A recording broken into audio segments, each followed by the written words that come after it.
आने में ही कैमरा से उधर से इधर 10 घंटे का समय लगता है, तो फिर क्या करें। चलिए एनीवे, स्वागत है और वापस से हम लोग अपने सेटअप के साथ, ठीक है, एज प्रॉमिस्ड। और एक मोस्ट प्रोबेबल और मोस्ट डिमांडेड टॉपिक पे वीडियो आ गई है, तो पूरा देखो, ठीक है, एंजॉय करो।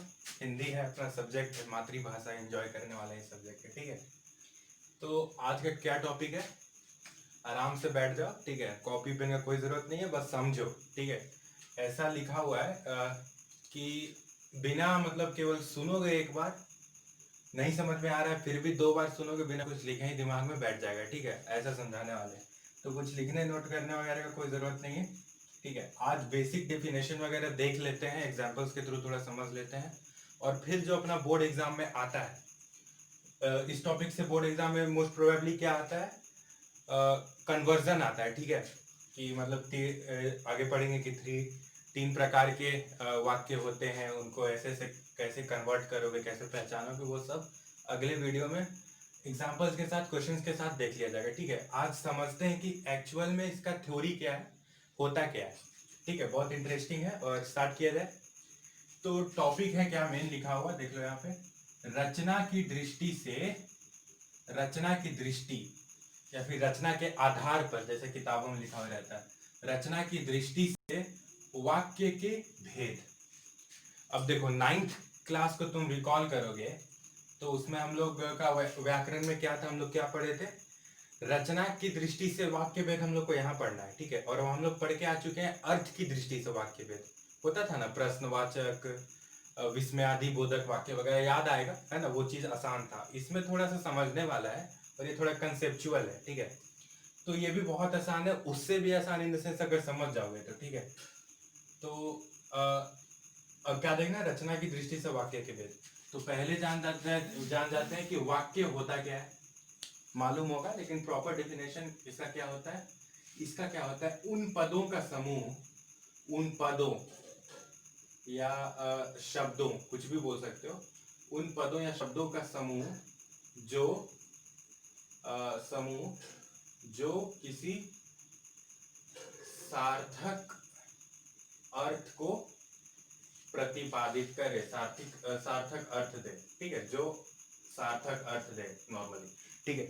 तो वाक्य क्या होता है कि वाक्य उनको बोलते हैं जो कि उन पदों का समूह, समूह यानी कलेक्शन, ठीक है, कलेक्टिव नाउन, कलेक्शन, जो सार्थक अर्थ प्रदान करे। मतलब कि रैंडमली कुछ भी उठा के तुमको इधर उधर सेट करने से वाक्य नहीं मिलेगा।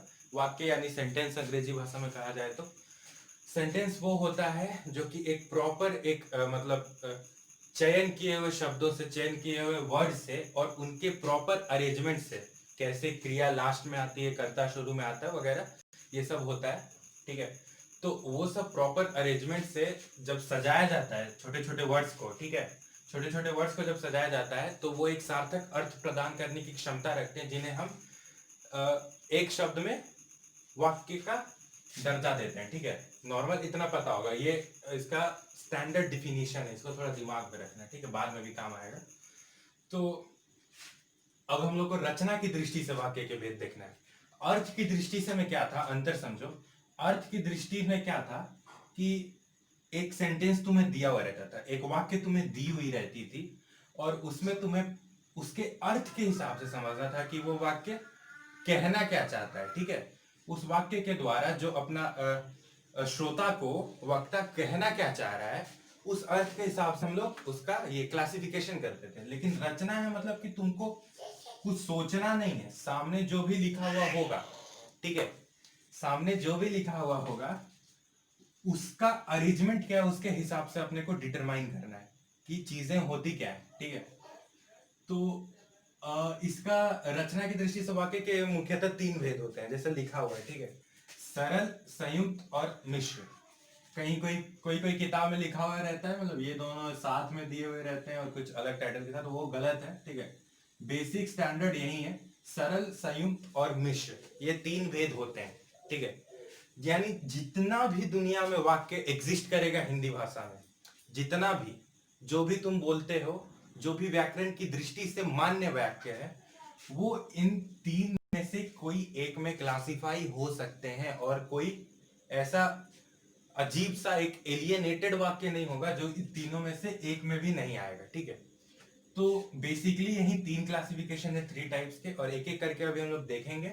और उसके बाद यहाँ देखो उदाहरण लिखा हुआ है, उसके हिसाब से भी समझाने का प्रयास किया जाएगा। सरल वाक्य क्या होता है? सरल वाक्य अर्थ से ही समझ में आ रहा है, शब्द के इस सरल के शब्द, सरल शब्द के अर्थ से ही क्या समझ में आ रहा है अपने को, कि इसमें कोई भी कॉम्प्लेक्सिटी नहीं है। ठीक है, कोई भी कॉम्प्लेक्सिटी नहीं है, कोई भी ज्यादा व्याकरण का गणित नहीं घुसाया गया इसमें, सीधा सीधा जो बात थी कह दी गई है। तो इसका स्टैंडर्ड डिफिनेशन होता है कि एक समापिका क्रिया होनी आवश्यक है और एक कर्ता होना आवश्यक है। कर्ता ने कर्म को क्रिया से वगैरह, कर्ता ने कर्म को करण से, ये सब तुम पढ़े होगे, तो वो उसका ही यहाँ पे यूटिलाइजेशन होता है। कर्ता इन द सेंस हमको पहले लिखना चाहिए था, उसके बाद समापिका क्रिया वाक्य में हमेशा आखिरी में प्रयोग की जाती है, हिंदी भाषा में याद रखना। ठीक है, कर्ता प्रथम में आएगा, मतलब सबसे पहले कर्ता ही आएगा। कर्ता यानी जो कार्य को कर रहा है, यानी किसी भी कार्य को जो करता है, जो भी बॉडी उस चीज को एग्जीक्यूट करता है, उसे हम लोग क्या कहते हैं? कर्ता कहते हैं। ठीक है, और समापिका क्रिया क्या हुई? समापिका क्रिया या फिर क्रिया ही तुम बोल दो अभी इस लेवल पे। तो समापिका क्रिया का, समापिका का अर्थ है जो समाप्त होने पे जो क्रिया है। ठीक है, और क्रिया हमेशा, जो सार्थक वाक्य होता है, क्रिया हमेशा आखिर में प्रयोग की जाती है। तो एक क्रिया होना उस वाक्य में आवश्यक है, और एक कर्ता होना भी आवश्यक है। कर्ता शुरुआत में और क्रिया एंड में, और उसमें बीच में कोई कॉम्प्लेक्सिटी नहीं। कोई भी आगे चल के पढ़ेंगे, कोई भी 2-3 वाक्यों को मिलाने का प्रयास नहीं किया हो, जो भी बात है सीधा सीधा कह दिया गया हो, और मतलब सामने से तुमको देख के लगेगा कि हाँ ये चीज सरल है। ठीक है, देखो एग्जाम्पल के हिसाब से हम लोग देखते हैं क्या है। पहला एग्जाम्पल क्या अपने पास? राजेश बीमार है। ठीक है, अब यहाँ पे कर्ता क्या है? बीमार कौन है? राजेश। कर्ता मिल गया अपने को, ऐसे ऐसे चेक करना। ठीक है, राजेश बीमार है, कर्ता कौन है? राजेश। बीमार है क्या है? क्रिया है, और कहाँ है? लास्ट में क्रिया है, तो समापिका क्रिया हो गई। ठीक है, समापिका क्रिया। तो राजेश बीमार है क्या हो गया? अपना सरल वाक्य हो गया। दूसरा उदाहरण देखो, मोहन विद्यालय जाता है, यहाँ पे भी दिख रहा है। मोहन क्या है? कर्ता है। सबसे पहले कर्ता को पकड़ने का प्रयास किया जाएगा। विद्यालय को जाता है। ठीक है, मोहन कहाँ जा रहा है? विद्यालय को जा रहा है। जाना क्या है? क्रिया है, लास्ट में आ रही है समापिका क्रिया, सरल वाक्य, आंख बंद करके। ठीक है, अब देखो यहाँ पे थोड़ा लंबा वाक्य, शीला आपको अपना बड़ा भाई मानती है। अब यहाँ पे देखो, शीला क्या है? मतलब मेन कैरेक्टर क्या है? तुमको और किसी से मतलब ही नहीं है, कितना भी लेंथ बढ़ाओ, कितना भी लेंथ बढ़ाओ। जनरली यानी बेसिकली एक तरह से सरल वाक्य में ज्यादा लेंथ नहीं जाता, यानी ज्यादा ज्यादा लंबे लंबे वाक्यों की संरचना नहीं की जाती है, परंतु जानना चाहिए। जैसे ये थोड़ा सा 2 लाइन का है। ठीक है, तो शीला आपको अपना बड़ा भाई मानती है। शीला क्या है? अपना कर्ता हुआ है। क्या मतलब मेन कैरेक्टर क्या है? मतलब कन्वे क्या करना चाह रहा है जो तुम्हारा वक्ता है? कन्वे क्या करना चाह रहा है स्पीकर? शीला के बारे में। ठीक है, तो शीला क्या हो गई? कर्ता हो गई। और आपको अपना बड़ा भाई, हमको मतलब ही नहीं है, मानती है। मानती है क्या हो गया? मानती है एक क्रिया हो गया, समापिका क्रिया हो गया, लास्ट में आया। ठीक है, आंख बंद करके लगा देना है, सरल वाक्य। ठीक है, तुमको और किसी से मतलब ही नहीं रखना है। एक एक डेफिनेशन करता है अपना, सामने करता दिख गया, समापिका क्रिया दिख गई, बस। ठीक है, फिर उसके बाद क्या है? पुलिस ने चोर को पीटा। ये भी एकदम इसके जैसा है, सिंपल। पुलिस क्या हो गया? यहाँ पे कौन पीट रहा है? पुलिस पीट रही है, तो क्या हो गई? कर्ता हो गई, पुलिस कर्ता हो गई। ठीक है, और चोर को पीटा, चोर से हमको मतलब नहीं है कुछ, इसको भी पीट रहा है। ठीक है, कोई भी चोर को पीट रहा, नेता को पीट रहा, हमको मतलब नहीं है। पीटा, पीटा गया, समापिका क्रिया लास्ट में आ रही है। ठीक है, क्रिया हमेशा आखिर में आती है, कहीं भी देखोगे। ठीक है, कोई भी वाक्य में क्रिया हमेशा आखिर में ही रहेगी, लेकिन तुमको अगर सामने क्रिया दिख गया, कर्ता दिख गया, मतलब सरल वाक्य। ठीक है, तो होपफुली सरल वाक्य क्लियर हो गया होगा, बहुत बढ़िया से क्लियर होगा। तो सरल वाक्य में उतना कुछ रॉकेट साइंस भी था नहीं। ठीक है, अब मेन यहाँ पे बच्चे कहाँ डरते हैं? संयुक्त और मिश्र में। ठीक है, तो इसको थोड़ा हम लोग डिटेल में जानने का क्या करेंगे? प्रयास करेंगे। ठीक है, अब आते हैं दूसरा अपना नंबर पे क्या है? संयुक्त वाक्य, संयुक्त वाक्य। संयुक्त का अर्थ क्या होता है? किसी भी 2 चीज को मिलाना। मतलब कि यदि किसी भी मीन्स से, जैसे मेरा ये दोनों हाथ है, ठीक है, होपफुली दिख रहा होगा कैमरा में, ये दोनों हाथ को अलग अलग है, अब मतलब इंडिपेंडेंट क्वांटिटीज हैं, इनको हम मिला के, और ऐसे जैसे कि एक देखो बेसिकली ये एक हाथ है, कुछ और काम कर रहा है, मान लो ये हाथ लिख रहा है, ठीक है, और ये हाथ अपना अपना यहाँ पे किताब वगैरह खोल के देख रहा है, दोनों इंडिपेंडेंट काम कर रहा है, रिलेटेड नहीं है। लेकिन हमको अगर किसी को नमस्ते करना है, नमस्ते करना है, नमस्ते करने में एक हाथ से नमस्ते नहीं होगा, या फिर ताली बजाना है, ठीक है, ये एक हाथ से ताली नहीं बजती, सुना होगा। तो ये दोनों क्या कर रहे हैं, संयुक्त हो गए, एक साथ जुड़ गए एक साथ, और किसी एक कार्य को कर रहे हैं मिलके। यानी यदि एक भी हट गया, एक भी हट गया, तो वो कार्य मतलब कि वो संयुक्त वाक्य नहीं रहेगा, आगे पढ़ेंगे, संयुक्त नहीं रहेगा, और वो फिर से अपना अपना इंडिपेंडेंट अर्थ देने लगेगा।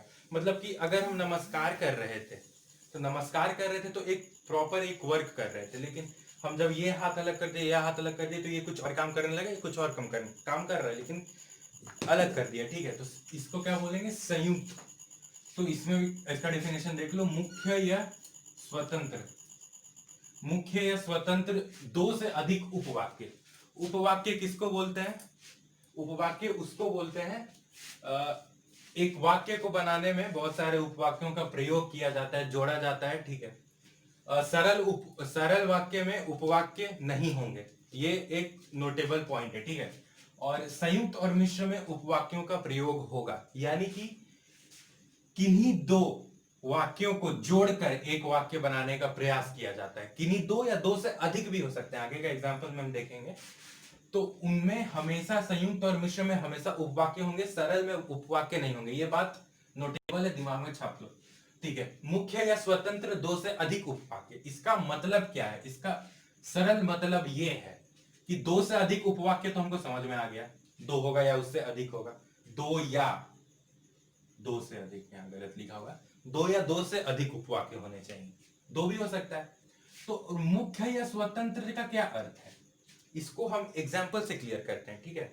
और उसके बाद प्रधान और उसका जो कॉन्सेप्ट है, प्रधान और ये नहीं, संयुक्त में मिश्र में प्रधान और आश्रित का बताने का भी कॉन्सेप्ट क्लियर किया जाएगा, ठीक है। तो अभी इतना टेंशन लेना नहीं है, हम जानते हैं टेंशन लेते हैं बच्चे। तो संयुक्त का देखो, जैसे एक पहला एग्जाम्पल अपने क्या है, रात्रि हुई और तारे निकले, ठीक है। तो रात्रि हुई और तारे निकले, तो यहां पे यदि हम और को हटा दें, और क्या है, देखो यहाँ पे क्या लिखा हुआ है, कंजक्शन वर्ड। कंजक्शन वर्ड होता है, कंजक्शन अंग्रेजी में पढ़े होंगे, यानी किन्हीं दो वाक्यों या तीन वाक्यों को जोड़ने का जो भी योजक चिन्ह, योजक का प्रयोग किया जाता है, चिन्ह योजक चिन्ह इसको बोलते हैं, ये नहीं, योजक का जो भी प्रयोग किया जाता है, जोड़ने का जो भी एक एलिमेंट होता है, उसको अपन क्या बोलते हैं, कंजक्शन बोलते हैं अंग्रेजी में, ठीक है। तो यदि और को यहाँ पे हम हटा दिए, तो रात्रि हुई, हाँ हो गई भाई, हो गई रात्रि। अगर देखो हम सामने किसी बंदे को जाके बोले कि रात्रि हुई, तो समझ जाएगा ना कि रात्रि हो गई है, रात हो गई है, ठीक है, और कुछ एक्सप्लेन करने का आवश्यकता नहीं है उसको। और फिर उधर उसके बाद उसी बंदे को बोल दे तारे निकले, तारे निकल गए, वो भी समझ जाएगा, हाँ भाई तारे निकले हुए हैं आकाश में, दिन हो या रात हो, दिन में भी दिखते हैं तारे, पे देखोगे तो उससे मतलब नहीं, हम रात्रि हुई नहीं हुई उससे मतलब नहीं, तारे निकले, ठीक है, बंदा समझ गया, ठीक है। तो उसी को बोलते हैं मुख्य या स्वतंत्र। यानी यदि तुम संयुक्त वाक्य में से उपवाक्यों को छांटने का प्रयास करो, यहाँ दो उपवाक्य हैं, एक दो तीन चार कितने भी हो सकते हैं, ठीक है, तो उनको छांटने का प्रयास करो, अलग अलग करते जाओ, तो अपने में एक स्वतंत्र अर्थ देने की क्षमता रखते हैं, ठीक है। यानी ये इस पे डिपेंडेंट नहीं होगा और ये इससे डिपेंडेंट नहीं होगा। यानी यदि अलग अलग कर भी दो तो आराम से सार्थक अर्थ दे पाएंगे, है ना, किसी की उनको आवश्यकता नहीं है, किसी तीसरे बंदे की, किसी दूसरे बंदे की उन्हें आवश्यकता नहीं है खुद को परिपूर्ण करने के लिए, ठीक है। अगला एग्जांपल देखो, राजन ने अत्यधिक परिश्रम किया परंतु वह सफल ना हो सका। परंतु यहाँ पे देखते ही समझ में आ गया, परंतु क्या कंजक्शन है, ठीक है, परंतु जोड़ने का काम कर रहा है, दो उपवाक्य को, ये एक उपवाक्य हुआ, ये दूसरा उपवाक्य हुआ। राजन ने अत्यधिक परिश्रम किया परंतु वह सफल न हो सका। अब यहाँ पे परंतु को हम हटा दिए, ठीक है।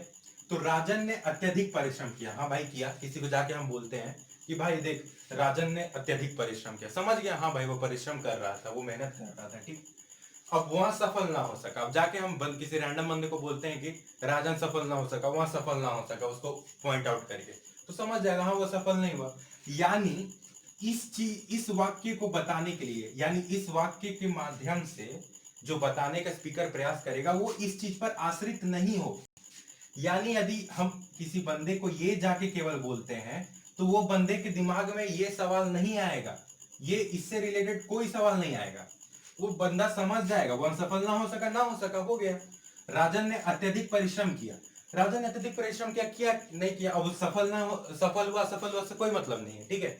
तो लेकिन अगर विजुलाइज करो, अगर ये अलग होता सेंटेंस और ये अलग होता सेंटेंस और इसको जोड़ दिया गया, जैसे यहाँ पे परंतु का उपयोग करके जोड़ दिया गया, तो क्या बन गया सर? संयुक्त वाक्य। सेम यही होता है प्रोसेस संयुक्त वाक्य को बनाने का। कोई भी तुमको 2-3 वाक्य दे देगा सामने तुम्हारे, है ना। अभी तो नहीं पूछते बोर्ड्स वगैरह में, कन्वर्जन ही वगैरह पूछते हैं, लेकिन दे भी देते हैं। तो 2-3 तुमको वाक्य दे देंगे, 2-3 इंडिपेंडेंट वाक्य दे देंगे, इंडिपेंडेंट वाक्य बोलेंगे उस समय। लेकिन जैसे ही एक साथ जुड़ गए तो हर एक को हम क्या बोलेंगे? उपवाक्य बोलेंगे। अब वाक्य ना बोल के उपवाक्य बोलेंगे। वाक्य जो टर्म यूज होता है वो एक इंडिपेंडेंट शब्दों के समूह के लिए यूज होता है, ठीक है। और उपवाक्य क्या होता है? उपवाक्य मतलब जुड़े हुए, यानी इस अगर उपवाक्य का प्रयोग हो रहा है तो इसके साथ एक ना एक, एट लीस्ट वन और उपवाक्य होगा ही होगा, ठीक है। ऐसा हो ही नहीं सकता कि उपवाक्य जो है अपना नाम ही से क्लियर है, उपवाक्य इंडिपेंडेंटली एग्जिस्ट नहीं कर सकता। जैसे ही इंडिपेंडेंटली एग्जिस्ट करेगा, जैसे ही तुम यहां से अलग करोगे तो वो वाक्य में चेंज हो जाएगा और अपना अर्थ देने लगेगा अलग से, ठीक है। तो अब इतना से उम्मीद है कि क्लियर हो गया होगा।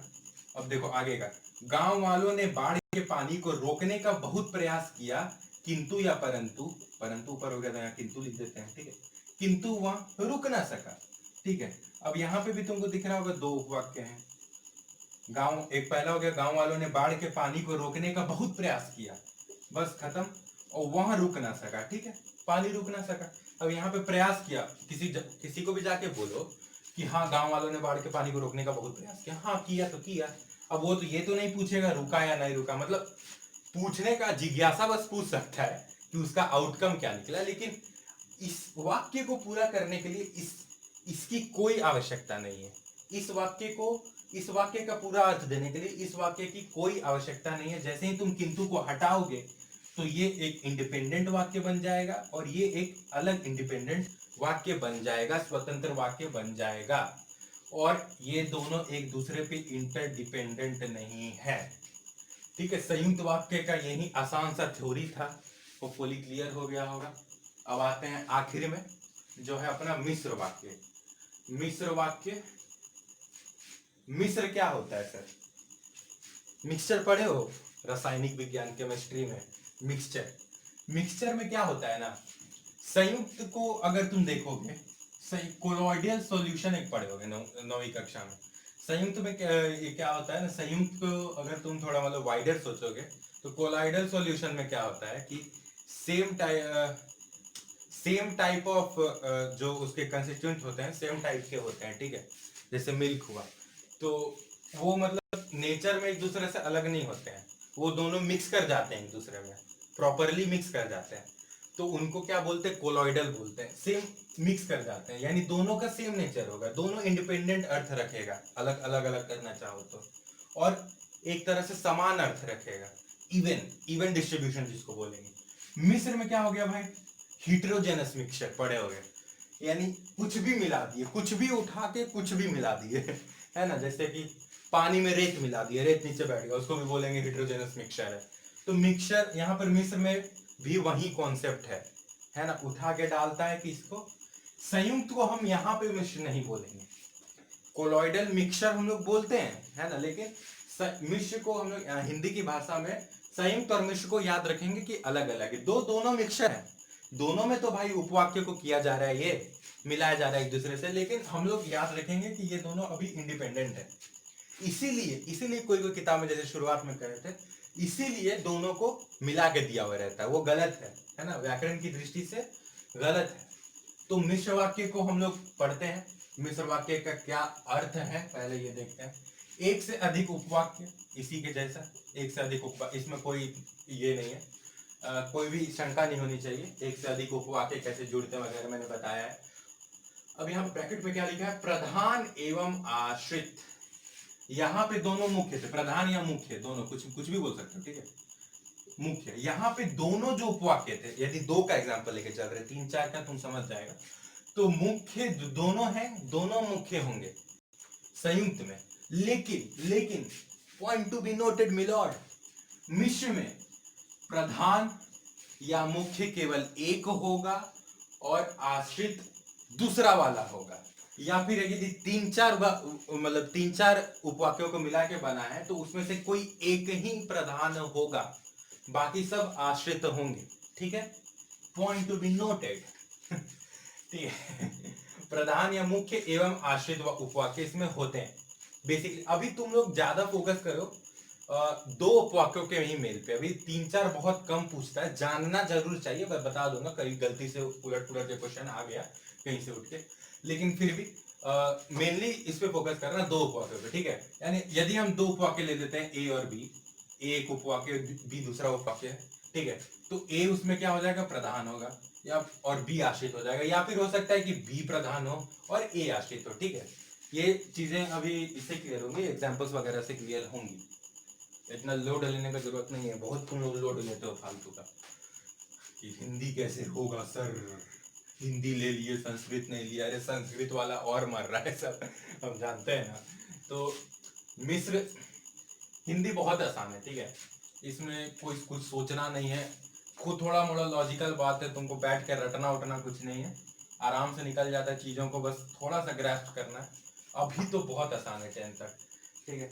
तो मिश्र वाक्य का पहला एग्जांपल क्या हो गया, इधर उधर की बातें बहुत हो गई। तो जब मैं छोटा लड़का था तब साइकिल खूब चलाता था, ठीक है। ऐसा एक मतलब याद नहीं आ रहा है, एक गाना रिलीज वायरल हुआ था, जब मैं छोटी बच्ची, ऐसे करके कुछ था, याद नहीं मेरे को, वही ट्यून याद आ गया बस मेरे को, जब मैं छोटा लड़का था तब साइकिल खूब चलाता था। इसका देखो, इसमें हम लोग ये वाचक शब्द इसको बोलते हैं, यानी तुम ऐसे शब्दों को देखो तो तुम लगा सकते हो कि हाँ ये मिश्र वाक्य है, ठीक है। जैसे एग्जाम्पल के तौर पे जो सो तब अब जब ज्यों क्योंकि एक्सेट्रा। इसी तरह इसमें क्या था, किंतु परंतु और, संयुक्त में किंतु परंतु और वगैरह था। वैसे ही जब ये सब ऑब्जेक्टिव के लिए होता है, सब्जेक्टिव नहीं, सब्जेक्टिव तुम बढ़िया से समझो क्योंकि कॉन्सेप्ट से क्वेश्चन पूछते हैं ना, ऑब्जेक्टिव में ऐसे क्वेश्चन बनते हैं तो समय की अभाव में बच्चे आ जाते हैं, इसको देख के सब ठीक है, जो भी तो जो भी तुम समझो, जो सो तब, ऐसा ऐसा ऐसा ध्वनि का शब्द जो है वो सब प्रयोग होता है मिश्र वाक्य में। तो ठीक है, जब मैं छोटा लड़का था तब साइकिल खूब चलाता था, यहाँ पे जब है, जब है, ठीक है, हम लोग क्लियर कर दिए, जब है तो यहाँ पे लगा देंगे अपन आराम से कि मिश्र उपवाक्य। लेकिन अब हमसे पूछ लिया कि क्या प्रधान है और क्या इसमें आश्रित है, ठीक है।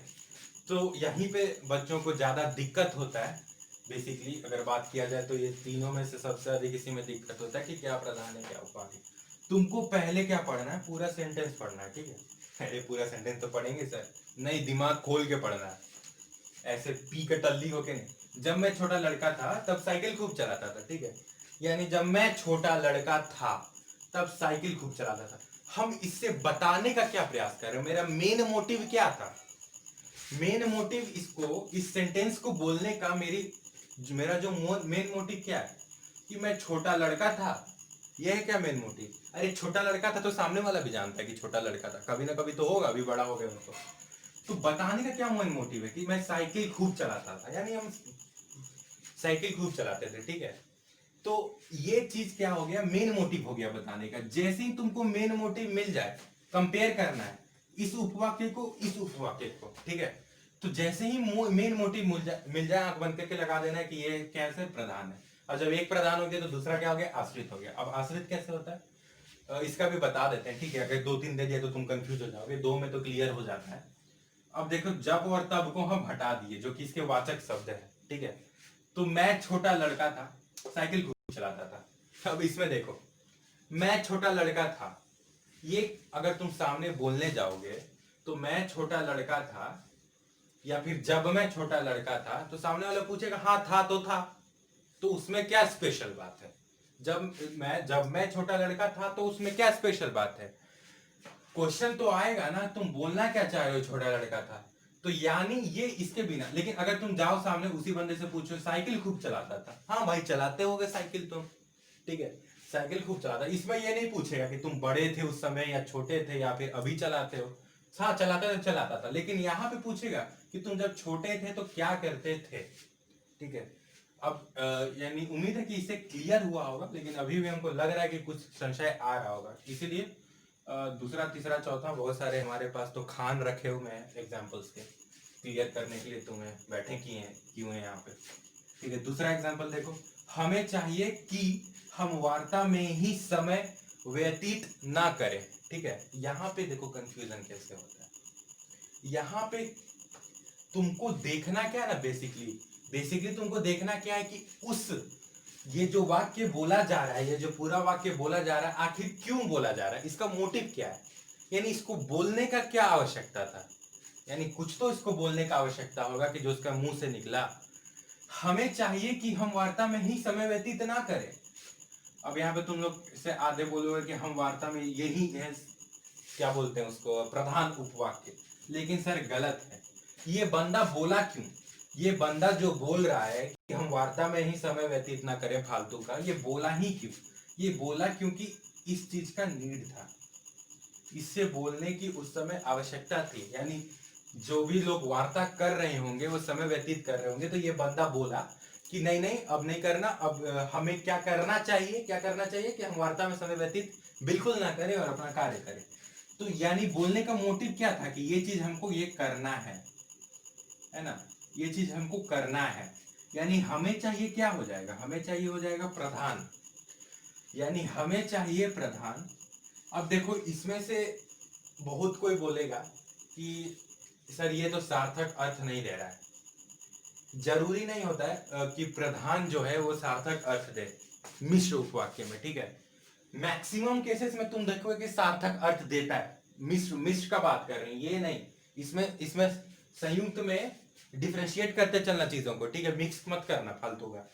तो संयुक्त में क्या होता है कि सब मुख्य होता है, कुछ भी उठा लो तुम, कुछ भी उठा लो सार्थक अर्थ दे देगा। लेकिन मिश्र में दोनों केसेस आते हैं, प्रधान दे भी सकता है सार्थक अर्थ और नहीं भी दे सकता है, ठीक है। यहाँ पे क्या कर रहा है, यहाँ पे नहीं दे रहा है, नहीं दे रहा है सार्थक अर्थ। यहाँ पे हमें चाहिए, तुम जाके किसी सामने को बोलो, किसी को जाके सामने तुम बोलो कि हमें चाहिए, अरे बोलेगा क्या चाहिए तुमको कुछ भी चाहिए, हमें क्या चाहिए, तो हम वार्ता में ही समय व्यतीत ना करिए, क्या हो जाएगा तुम्हारा आश्रित, आश्रित, ठीक है।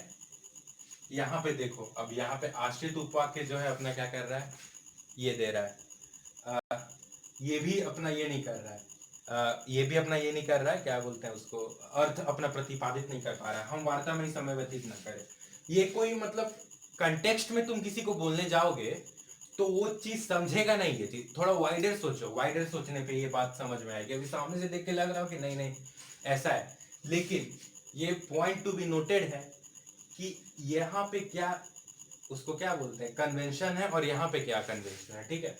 आगे देखते हैं, आगे थोड़ा इजी एग्जांपल है इससे। हम शुरू में हार रखे थे ताकि थोड़ा दिमाग खोल के बैठो तुम लोग। माफ कीजिएगा इंटरप्शन के लिए, तुम लोग को इतना बड़ा बड़ा लेक्चर देने के चक्कर में मेरा फोन का स्टोरेज ही भर जाता है, ठीक है, बाद में कंप्रेस करके डालना पड़ता है, तो उसके लिए थोड़ा एक्सक्यूज है, excuse me for that, okay. तो अब देखो इसके और हाँ एक और बात, मैंने अभी कैमरा में देखा कि बोर्ड कुछ ज़्यादा ही मैंने गंदा कर दिया, उसके लिए माफ़ करना। अगर तुम फॉलो अप कर रहे हो तो उसको तुमको उतना बड़ा फर्क कुछ पड़ा नहीं होगा, ठीक है, लेकिन फिर भी माफ़ी आपसे, ठीक है। तो लास्ट के दो एग्जाम्पल देखते हैं जो कि आसान है, रिलेटिवली आसान है। तो मोहन शास्त्री जी के यहाँ गया है, क्योंकि उसे हिंदी पढ़नी है, क्योंकि यहाँ पे क्या है अपना मिश्र वाक्य का वाचक शब्द है, ठीक है, क्योंकि मतलब मिश्र वाक्य। तो अब यहाँ पे क्या होगा, यहाँ पे देख के समझो, ठीक है, थोड़ा सा टाइम दे रहा है। मोहन शास्त्री जी के यहाँ गया, ठीक है, गया, यहाँ पे सामने दिख गया एक उपवाक्य, ये हो गया, क्योंकि है तुम्हारा वाचक शब्द, उसे हिंदी पढ़नी है, ठीक है। अब यहाँ पे ये जो सेंटेंस है उसको बोलने का मोटिव क्या था, उसको क्या बोलने का मोटिव था कि मोहन शास्त्री जी के यहाँ गया है? नहीं ना। उसे क्या करने क्या गया है, वो बोलना क्यों चाह रहे हैं? उसे हिंदी पढ़नी थी इसलिए गया है। तो ये क्या हो गया? प्रधान हो गया। अब यहाँ पे देखो, प्रधान का क्या मतलब हो गया? प्रधान है, अब यहाँ पे उसे हिंदी पढ़नी है। सार्थक अब सार्थक दे रहा है अर्थ। अब यहाँ पे ये आश्रित हो गया, मोहन शास्त्री जी के यहाँ गया। अगर तुम हटा दो मोहन शास्त्री जी के यहाँ गया, सामने वाला पूछेगा भाई क्यों गया, ठीक है? तो इसीलिए ये आश्रित हो गया और यहाँ पे अपना ये इंडिपेंडेंट अर्थ नहीं दे रहा है। ये यहाँ पे देखो सरल वाक्य है, यहाँ सरल वाक्य है, ये चीज नोटिस करोगे। लेकिन अगर इस कंटेक्स्ट में बात की जाए तो ये अपना एक इंडिपेंडेंट अर्थ देने में नाकामयाब है। इसीलिए हम लोग क्या बोलेंगे इसको? आश्रित उपवाक्य। और चूंकि इस वाक्य को बोलने का मोटिव था कि उसे हिंदी पढ़नी है, मोहन को हिंदी पढ़नी है, इसीलिए वो हो गया प्रधान उपवाक्य, ठीक है? तो ये होपफुली ये क्लासिफिकेशन क्लियर हो रहा होगा, जो कि सबसे इंपॉर्टेंट भाग है इस पूरे वाक्य दृष्टि, रचना की दृष्टि से वाक्य भेद का, ठीक है? अब आखिरी देखते हैं। मोहन ने कहा कि मुझे जल्दी भोजन करनी है, मुझे भोजन जल्दी करनी है, ठीक है? थोड़ा सा ऊपर नीचे, मुझे भोजन जल्दी करनी है। तो मोहन ने कहा, ठीक, मोहन ने कहा और मुझे भोजन करनी है।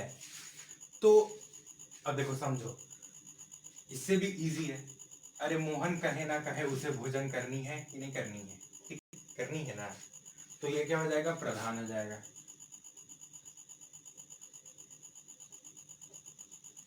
यानी इस चीज को बोलने का मोटिव क्या था, है ना? इस वाक्य को बोलने का मोटिव क्या था? क्या तुम्हें ये मोटिव करना था कि मोहन कुछ कह रहा है, मोहन ने कहा? क्या कहा भाई? कुछ तो कहा। अब ये तो नहीं बोलना था ना वक्ता को। वक्ता क्या कहना चाह रहा था तुम लोगों से? कि मुझे भोजन जल्दी करना, यानी मोहन को भोजन जल्दी करनी। तो भोजन क्या हो जाएगा? भोजन वाला उपवाक्य क्या हो जाएगा? अपना प्रधान। और मोहन ने कहा क्या हो जाएगा? मोहन ने कहा हो जाएगा क्या? आश्रित। मोहन ने कहा, किसी जाके तुम बोलोगे तो सामने वाला क्या पूछेगा? क्या कहा मोहन ने? पूछेगा कि नहीं पूछेगा? क्या कहा मोहन ने? तो आश्रित, यानी इंडिपेंडेंट अर्थ नहीं दे पा रहा है। और मुझे भोजन जल्दी करनी है, हाँ भाई मुझे भोजन जल्दी करनी है, लेके आओ भोजन। इंडिपेंडेंट अर्थ दे रहा है, स्वतंत्र अर्थ प्रदान करना है, वो क्षमता रख रहा है। तो इस चीज में तो कोई डाउट ही नहीं होनी चाहिए, ठीक है? ये तो सबसे आसान एग्जांपल ये था। और यहाँ पे एक पॉइंट हमको लग रहा है कि हम छोड़ दिए, और ये चीज उतना इंपॉर्टेंट भी नहीं है। मिश्र उपवाक्य का जो 3 भेद फर्दर किया जा रहा है, जो कि 10 तक में मेरे ख्याल से नहीं है, वो क्या है? संज्ञा उपवाक्य, विशेषण उपवाक्य और क्रिया विशेषण उपवाक्य, ठीक है? संज्ञा किसको बोलते हैं? नाउन को। यानी कहीं भी तुमको मिश्र वाक्य दिखे और सामने नाउन दिख जाए, जैसे इसमें मोहन का नाम और कहीं यहाँ भी मोहन का नाम, तो ये क्या हो जाएगा? संज्ञा मिश्र उपवाक्य, ठीक है? जब तुमको ये करोगे, विशेषण कहीं तुमको दिख जाए, विशेषण है क्या इसमें? हाँ, विशेषण ये है, हमें चाहिए कि हम वार्ता में समय व्यतीत ना करें। हम क्या कर रहे थे? हमें चाहिए, यानी हमें कुछ करना, यानी ये कोई क्रिया है। ये विशेषण में नहीं आएगा, क्रिया विशेषण में आएगा कि हम वार्ता में, यानी हमें क्या करना चाहिए कि हम वार्ता में समय व्यतीत ना करें। यानी इस क्रिया का विशेषता बताया जा रहा है कि समय व्यतीत नहीं करना इस क्रिया के संदर्भ में। तो ये क्या हो जाएगा? क्रिया विशेषण उपवाक्य में छाड़ जाएगा। विशेषण का यहाँ पे शायद मेरे ख्याल से एग्जाम्पल नहीं लिखा हुआ है। हाँ, तो विशेषण क्या होता है ना, कि विशेषण उपवाक्य क्या होता है मिश्र में, कि सामने तुम्हें कोई विशेषण दे देगा, यानी किसी भी एक पर्टिकुलर एग्जाम्पल के तौर पे। अभी देखो एग्जैक्ट बता नहीं पा रहे, हम तुमको ये इसका फील समझा देते हैं कि विशेषण उपवाक्य क्या होता है। यानी उस वो जो भी तुमको विशेषण उपवाक्य वाला मिश्र वाक्य तुमको दिखेगा, उसमें से जो तुम एक उपवाक्य को छाटोगे तो वो विशेषण होगा। यानी इन द सेंस कि मान लो कि एक बॉल से, एक रेड बॉल से रिलेटेड कोई मिश्र वाक्य है, कि मेरी वह लाल गेंद, ठीक है? हाँ ठीक है, मोहन ने कहा क्या तुमने मेरी लाल गेंद चुराई है, ठीक है? तो यहाँ पे क्या है? यहाँ पे मिश्र वाक्य का प्रधान वाक्य क्या हो गया? क्या तुमने मेरी लाल गेंद चुराई है, और क्या मोहन ने कहा आश्रित हो गया, ठीक है? ये दिमाग में सुनते ही आना चाहिए। तो यहाँ पे लाल गेंद की व्याख्या की जा रही है, तो इसका क्या अर्थ है कि गेंद क्या है, लाल कलर का, यानी विशेषण है, तो उसमें विशेषण प्रयुक्त हो गया। जब उस उपवाक्य को तुम बाहर निकालोगे, या फिर मोहन ने कहा, किसने कहा, मोहन ने कहा, अच्छा यहाँ पे देखो, यहाँ भी शायद था ना, मोहन ने कहा, तो ऐसा उसमें यूज हुआ, और यानी यानी पहला उपवाक्य में भी विशेषण उपवाक्य हो गया, और दूसरा में लाल गेंद था, ठीक है, तो उसमें भी विशेषण उपवाक्य हो गया, तो उसको कुल मिला के क्या बोलेंगे, विशेषण मिश्र वाक्य, ठीक है। तो ये फर्दर डिवीजन करता है, ये इसके बारे में पूछा नहीं जाता है, जानने के लिए ठीक है कि भाई मिश्र वाक्य के क्या उपभेद होते हैं, संज्ञा मिश्र उपवाक्य, विशेषण मिश्र उपवाक्य और क्रिया विशेषण मिश्र उपवाक्य, ठीक है। तो ये था पूरा फील जो 10th में तुम्हें पढ़ना है, कुछ एक्स्ट्रा भी है ना। अगर तुमने सिंसियरली ये जो 30-35 मिनट की जितना भी अभी तक हो गया होगा, ये वीडियो तुमने देखा है, तो हमको नहीं लगता है कि तुम्हें कोई किताब, कोई रेफरेंस या फिर एनसीईआरटी खोल के देखने का तुमको कोई जरूरत पड़ेगा। बस तुमको प्रैक्टिस करना है प्रीवियस ईयर क्वेश्चन पेपर से, ठीक है, और आराम से निकल जाएगा ये चीज। बहुत आसान टॉपिक है, बहुत स्कोरिंग टॉपिक है, ठीक है, इसमें एकदम नंबर लूज नहीं करने, ठीक है। तो यहाँ पे अपना लेक्चर एंड करते हैं, और अगले जो इसका जो भाग 2 होगा इस लेक्चर में, तो हम मोस्ट प्रोबेबल क्वेश्चंस को हल करेंगे वाक्य इस टॉपिक के, जो कि प्रीवियस ईयर में पूछे जा चुके हैं, और जो कन्वर्जन से रिलेटेड है, जो कि सबसे इंपॉर्टेंट है, यानी संयुक्त से सरल से संयुक्त कैसे करें, संयुक्त से मिश्र कैसे करें, मिश्र सरल कैसे करें, सरल से मिश्र कैसे करें, ये सब जो डर लगता है, एक फोबिया बैठा हो तुम लोग के दिमाग में हिंदी से, तो वो चीज को दूर करने का प्रयास किया जाएगा। बस मिलते हैं अगली वीडियो में, बाय बाय।